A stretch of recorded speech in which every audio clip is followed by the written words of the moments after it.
92 kabupaten kota yang tersebar di 34 provinsi di Indonesia masuk dalam zona hijau virus corona. Dari sekian banyak wilayah tersebut, Kabupaten Kerinci masuk ada di dalamnya sehingga proses pembelajaran pun dapat dilakukan secara tatap muka. PLT Kepala Dinas Pendidikan Kabupaten Kerinci, Murison menuturkan, dari surat edaran Kemendikbud dan SK 4 Menteri menyatakan daerah yang masuk zona hijau dapat melaksanakan proses belajar mengajar dengan tatap muka. Dalam hal ini, Dinas Pendidikan Kabupaten Kerinci telah mengatur dan mempersiapkan jadwal dari penerimaan siswa baru hingga mulai proses belajar mengajar. Untuk pelaksanaan proses belajar mengajar tatap muka, masih meminta persetujuan dari Tim Gugus Tugas Penanganan COVID-19 Kerinci.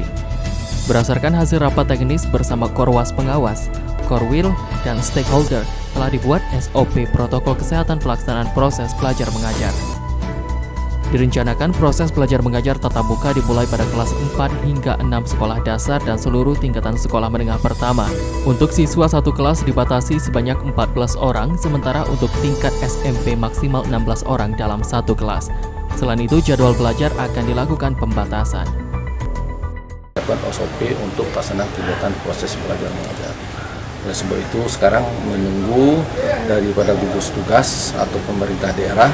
Kami telah mempersiapkan direncanakan mulai kalau tingkat SD kelas tinggi, yaitu kelas 4, 5, dan 6. Kemudian SMP seluruh pelaksanaan kegiatan proses belajar secara tatap muka.